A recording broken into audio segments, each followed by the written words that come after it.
Bismillahirrahmanirrahim. Assalamualaikum warahmatullahi wabarakatuh. Teman-teman mahasiswa-mahasiswi yang dimuliakan oleh Allah, apa kabar semuanya, sehat?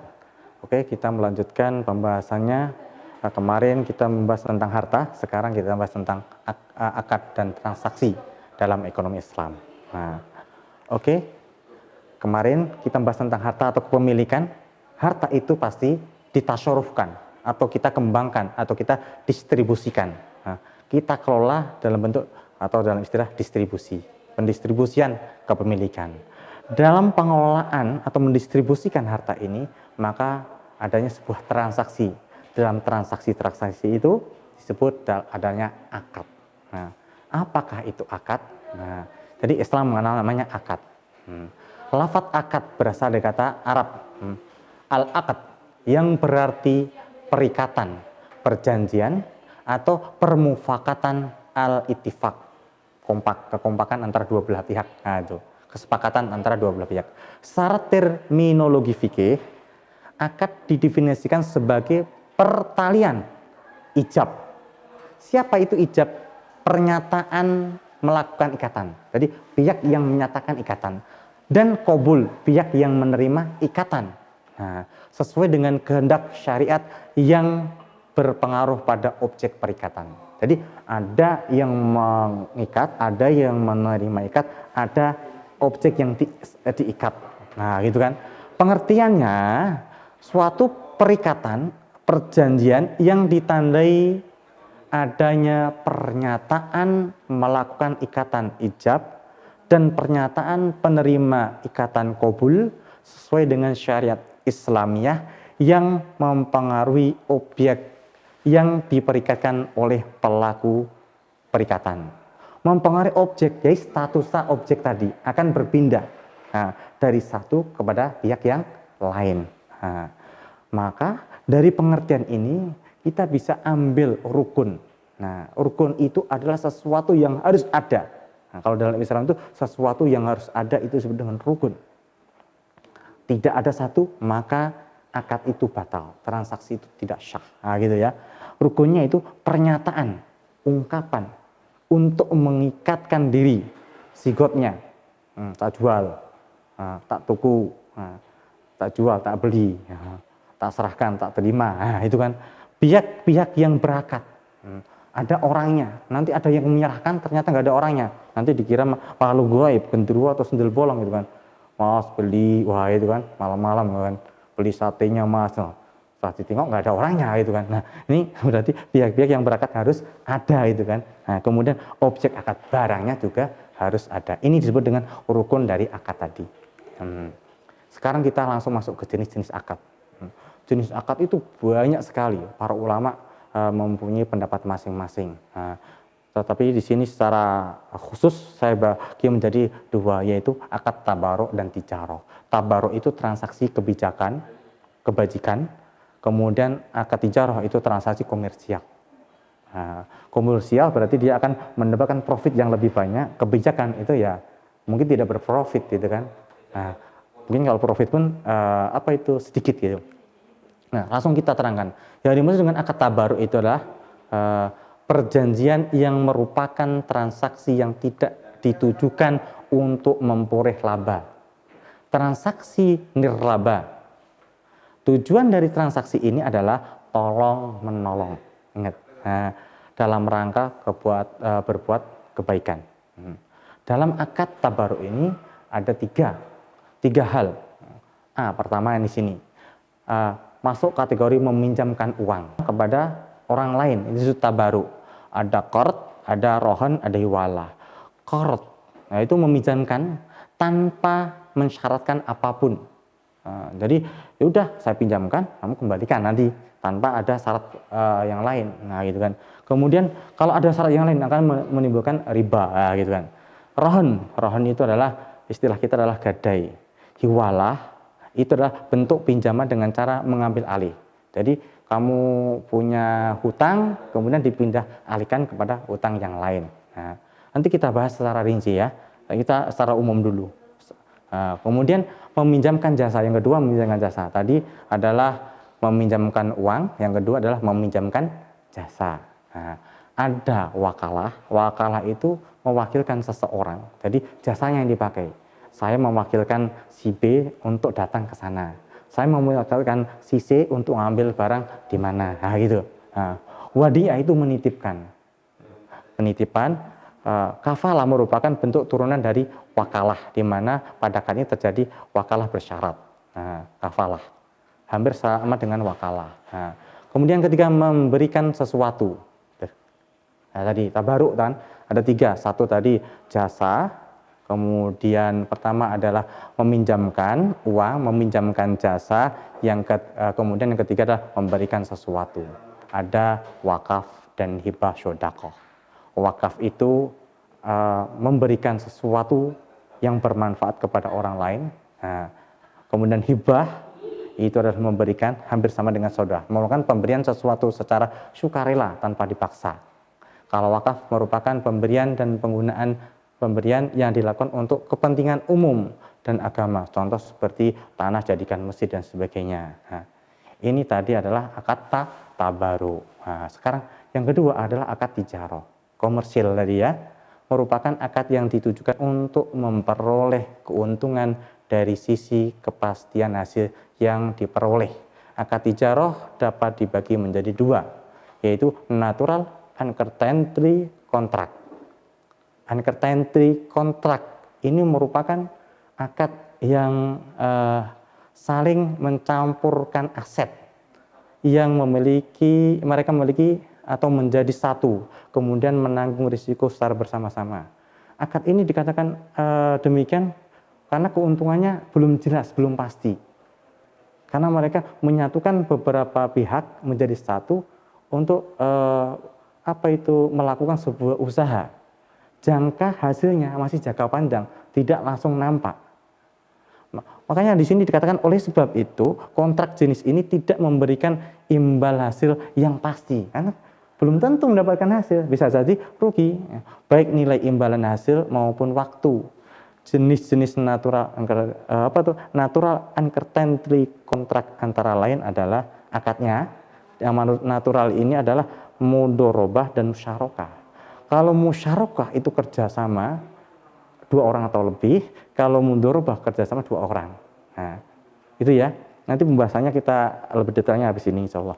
Kemudian natural certain kontrak berbeda dengan tadi, kebalikannya. Ini merupakan akad yang jelas, yang mana hasilnya sudah nampak. Nah itu teori pertukaran, di mana kedua belah pihak saling memberi pertukaran aset yang dimiliki, sehingga objek pertukarannya pun harus ditetapkan di awal. Akad dengan pasti tentang jumlah, mutu, harga, waktu penyerahan. Jadi untungnya profitnya nampak itu kan. Saya dapat apa, seberapa banyak, bentuknya bagaimana. Nah, ini sudah nampak di sini. Di awal sudah nampak. Berbeda dengan yang tadi. Hasilnya belum bisa nampak. Belum tentu mendapatkan hasil malah yang tadi. Nah, dalam kondisi ini akad-akad ini akan dibagi banyak sekali. Ada murabahah, salam, istisna, dan ijarah. Ini secara tadi khusus ya. Maka hal-hal ini tadi coba ada murabahah, salam, istisna, ijarah. Ijarah itu nanti nyewa barangnya nampak, istisna dan salam itu sama, jual beli, tapi dengan cara memesan. Murabahah, jual beli juga. Dengan apa? Menambah hasilnya. Saya beli HP ini 100.000, saya jual 200.000, kan langsung nampak hasilnya gitu. Secara umum ini kita jelaskan. Transaksi itu pembagiannya banyak sekali tadi. Ada transaksi jual beli, transaksi jasa, transaksi amanah, transaksi kerjasama, transaksi utang piutang, transaksi tabaruk, transaksi penyelesaian utang. Jadi tadi menurut ulama lain dibagi menjadi pembagian seperti ini. Menurut transaksi masing-masing. Kalau dalam jual beli ada jual beli sendiri. Seperti kita beli rokok, sudah kita ambil, bayar, nah gitu kan, itu kontan. Nah, kemudian murabahah. Nah, murabahah ini ada 2 jenis, yang mana keuntungannya dijelaskan di awal. Pada zaman Nabi Muhammad beli unta dari Syam, nah gitu kan, atau kuda dari Syam pilihan, dibeli dia 10 juta.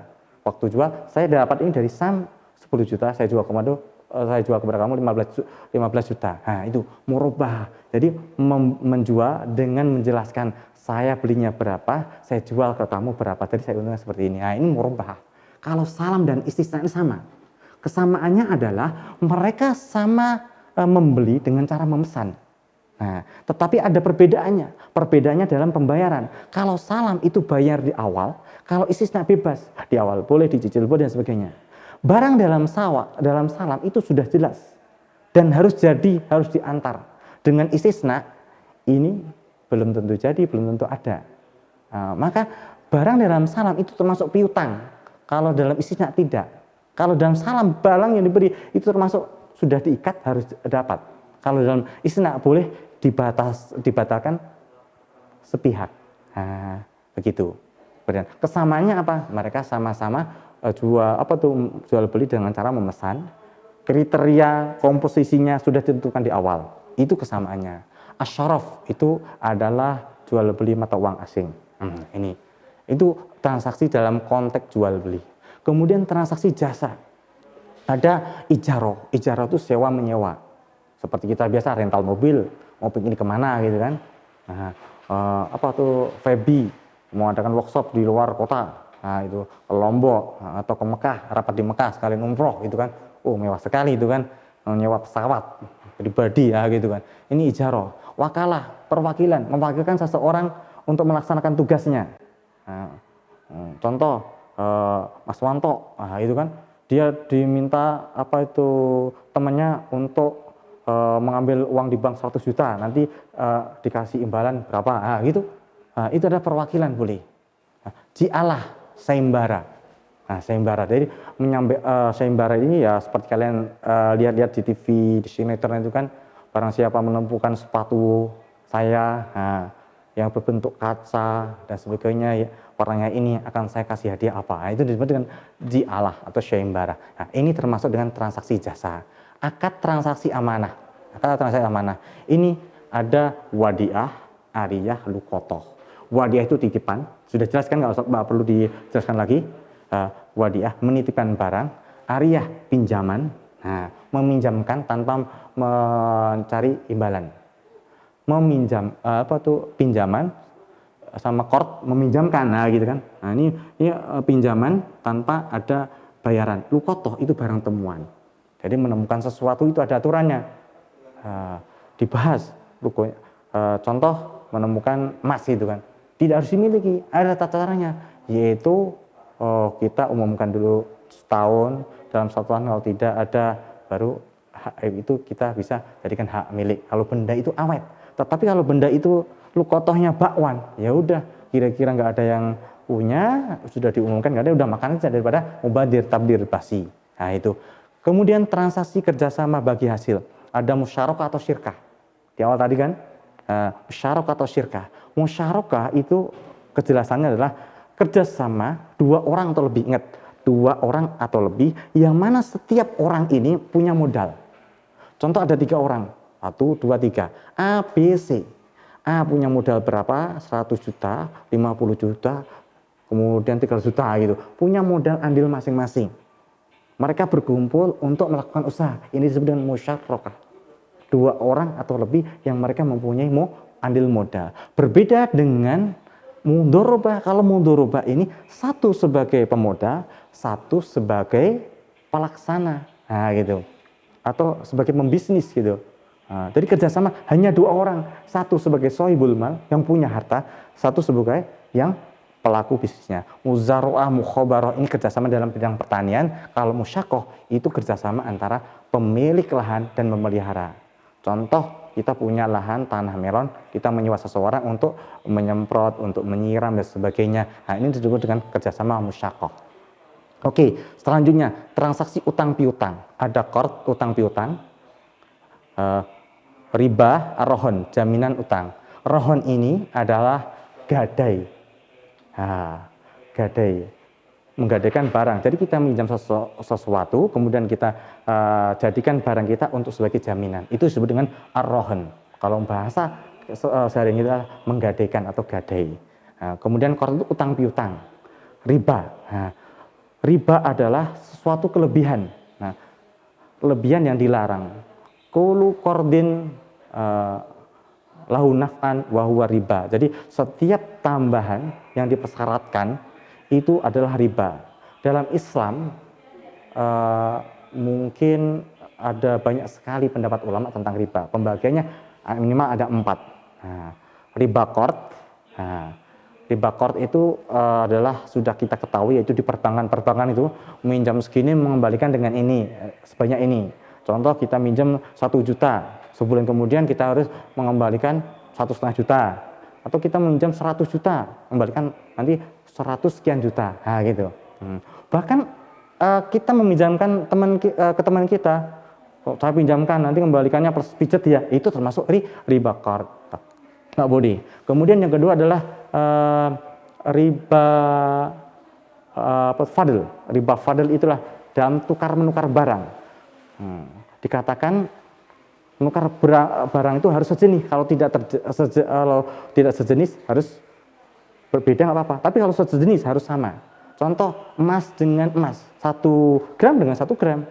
Contoh kehidupan sehari kita kan di desa itu banyak sekali praktek riba gitu kan. Mereka tidak sadar. Contoh beras 1 kilo harus ditukar 1 kilo gitu kan. Kebanyakan mereka contoh si kaya pengen masak beras yang enak yang baru dipanen oleh petani. Ataupun sebaliknya petani eman-eman dengan beras enaknya, dia pengen beras jatah atau beras yang tahan lama gitu kan. Maka dia mendatangkan si kaya, Pak punya beras jatah? Punya. Gini Pak, coba kita tukar-menukar ya. Saya 1 kilo, Bapak 2 kilo. Beras saya kan bagus. Itu termasuk riba, tidak boleh, haram. Nah itu. Maka ya kita jual aja, Pak mau makan ini ya udah dijual jadikan uang. Sudah selesai. Kita mau beras jatah, yaudah kita beli dari si kaya. Setelah kita jual beras kita dapat uang, kita beli. Begitu aja. Nah, karena dalam riba ini bukan masalahnya adalah masalah ketaatan. Taatan kita kepada hukum tadi ya. Nah, kemudian riba yang ketiga adalah ribayat. Ribayat itu adalah dalam transaksi. Contoh penyerahan barangnya. Nah, penyerahan barangnya. Kalau yat ini adalah riba yang timbul oleh penyerahan barangnya. Contoh kita pergi ke pasar. Saya beri pasar ketemu dengan tukang toko emas. Halo bro, apa kabar? Wah ada hiasan baru ini. Saya ambil ya, nanti bayar besok itu kan. Berapa harganya? 200. Tak ambil, nggak saya bayar. Ini termasuk riba. Kenapa? Karena barang yang sudah saya terima ini benda ribawi soalnya kan, emas, nah itu kan harus kontan, itu juga kita serahkan uangnya. Kalau tidak menjadi riba.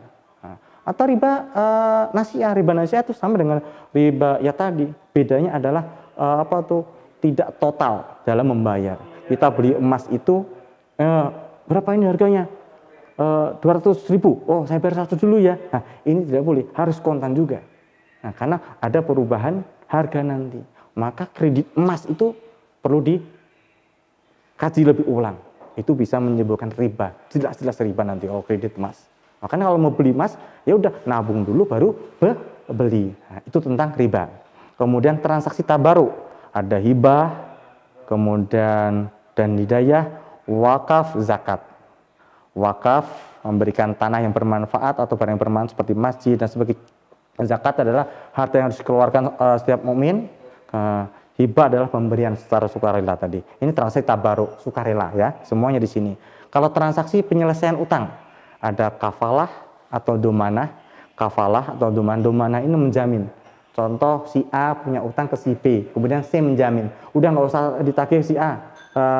Si itu adalah jaminan saya gitu kan. Nah, itu tentang domanah, dijamin. Kemudian hiwalah itu adalah pindah hutang. Si A pindah hutang ke si B. Yang saya contohkan tadi kan adalah hutang saya, kamu jangan nagih saya ya. Saya punya hutang ke si B, kamu nagih si B aja. Itu juga boleh atas kesepakatan 3 pihak.